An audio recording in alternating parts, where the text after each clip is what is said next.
Caramba, que legal. Entende? Então, assim, o concurso, ele entrou com uma dica do meu sogro, que eu falei, opa, eu quero trabalhar nessa área, vou procurar alguma coisa, 2 vídeos no YouTube, meu olho brilhou, e eu falo muito isso desde já, né? Não, apesar do salário, eu queria melhorar meu salário, o que me motivou não foi o salário, foi de fato olhar o estilo da profissão e falar, cara, eu quero fazer isso, ó, repressão, controlar a fronteira, pegar droga, tudo, eu quero fazer isso. E aí eu comecei a estudar a partir daquele dia e não parei mais, até passar. Foi início de 2010 até se aprovar em 2014. E aí que foi o grande desafio para mim, porque quando eu, beleza, vou estudar para concurso. Aí eu comecei a ler o edital. Como é que faz isso? Naquela época a gente tinha um pouco do William Douglas, né, o livro do William Douglas famoso que eu tenho até hoje, e o Meirelles, que falava um pouco, que tinha aquele arquivo em PDF dele, né? Aí eu descobri ali, pô, legal, interessante, vou começar a estudar. Aí eu me lasquei, porque a pior coisa que eu fiz na minha vida inteira tinha que se tornar a melhor coisa que eu ia fazer todos os dias, que era usar o meu cérebro para estudar. Só usava o corpo, né? Só usava o corpo, não acreditava na minha capacidade de estudo, não sabia ler direito, não tinha foco, não tinha concentração, minha memória era péssima. E eu falei, e agora? Mas é o que eu sempre digo e eu falo isso para todos os meus alunos. Nunca desista de um sonho por um desafio no processo. Porque se você se deixar desistir no meio do processo por uma habilidade que você pode desenvolver, você vai abrir mão do sonho de tudo que você vai conquistar a partir dali. E a maioria das pessoas fazem isso. Elas olham para o processo e falam, eu não sou boa em exatas, eu não sou boa nisso, eu não sei isso, eu não sei isso, então eu vou desistir de um sonho, de uma vida inteira. Cara, não faz essa loucura. E eu fiz isso meio que naturalmente, porque eu falei assim, bom, eu tenho que aprender. Só tem um caminho, estudar e aprender. E chegar lá para passar. Não tem outro jeito. E eu não enxergava mais nada na minha vida que eu pudesse fazer, a não ser passar nesse concurso para melhorar a minha vida. E pelo estilo de vida e pela profissão que eu queria fazer, né? Na área de comércio exterior. Eu falei, empresa eu nunca vou ganhar. Naquela mesma época, eu tinha um amigo que também chamava Thiago, ele era gerente da FedEx, em Viracopos. Gerente de toda a América Latina.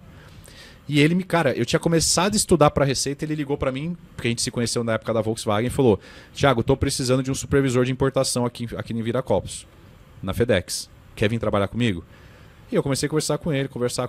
E eu perguntei para ele, falei, Thiago, cara, na boa, a gente já se conhece. Você é gerente da América Latina.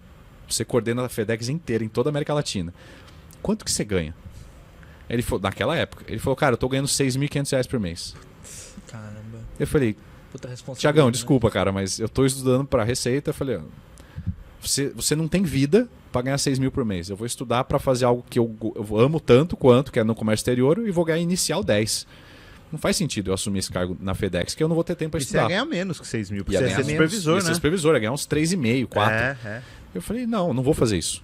Então eu abri mão desse crescimento profissional ali, continuei onde eu estava na Volks, trabalhei e fiquei trabalhando e estudando um tempo, depois eu parei de trabalhar e só fiquei estudando.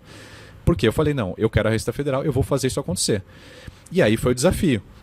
Aprender, estudar. Eu ficava 1h e meia estudando, eu já não conseguia mais, não conseguia.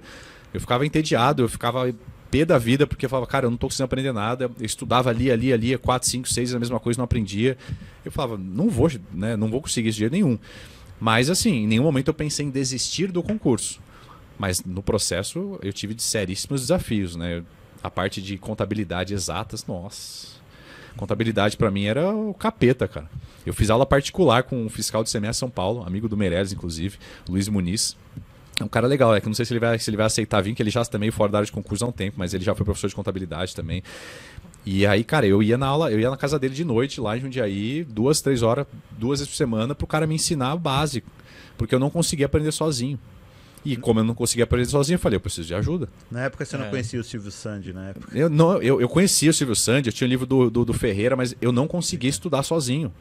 Eu não entendia débito e crédito. Eu falava, cara, como é que débito está crescendo se quando eu passo débito sai da minha conta? Se na conta, assim, o básico, eu chorava em cima de livro que eu não conseguia entender. Então o meu maior desafio, e eu falo que por isso que eu sou mais improvável, se eu conseguir, qualquer um consegue. E cara, de verdade, se eu passei em concurso, qualquer um passa. Porque eu tive que pegar o meu maior medo, o maior desafio da minha vida inteira e olhar para aquilo e falar, agora ou eu aprendo isso, ou eu nunca vou mudar minha vida. Então eu não tinha o caminho, eu tive que fazer. Mas foi absurdamente cansativo esse processo, principalmente no início, eu estudei errado. Pra você ter ideia, você que é da área de tribunais também, por não ter um mentor, por não ter alguém para me direcionar, o primeiro assunto de direito constitucional, pensa uma pessoa que odeia estudar, nunca leu, não sabia nem o que era Constituição, peguei um livro de um amigo meu da OAB, achando que ia me ajudar, capítulo 1, controle de constitucionalidade. Nossa, a matéria mais difícil, cara. Eu comecei direito constitucional por controle de constitucionalidade. Imagina o desespero da criança ali, né? Total, você não tinha Entende? base de nada. Não Como tinha você base de nada. E o que é Constituição? Eu não conseguia entender a palavra constitucionalidade. Eu falava, o que é isso? Entende? Então, assim, cara, eu apanhei muito, porque eu sempre estudei sozinho. Né? Eu nunca fiz aula, nunca fiz cursinho, nada. Eu sempre comprava os livros e saía estudando sozinho. E isso foi mais uma prova, e eu falo para meus alunos que, raríssimas exceções, todas as pessoas são capazes de se tornarem autodidatas. A partir do momento que você aprende a estudar, aprende como fazer, trabalha o seu emocional, as suas crenças, o que você acredita sobre você, e se mantém consistente, que é a palavra minha de ordem. Eu falo, é se manter consistente no processo.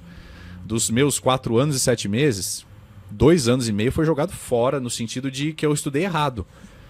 Mas ao mesmo tempo foi o que mostrou para mim o que eu fazia de errado. Então não é que foi jogado fora, né? Eu tive que passar por esse processo justamente para poder falar isso hoje e falar, cara, eu fui uma das pessoas, talvez, dentre muitos, que sofreu muito no processo. Mas eu repito, nunca abandone um sonho por um desafio no processo. Porque toda habilidade de processo pode ser desenvolvida e treinada.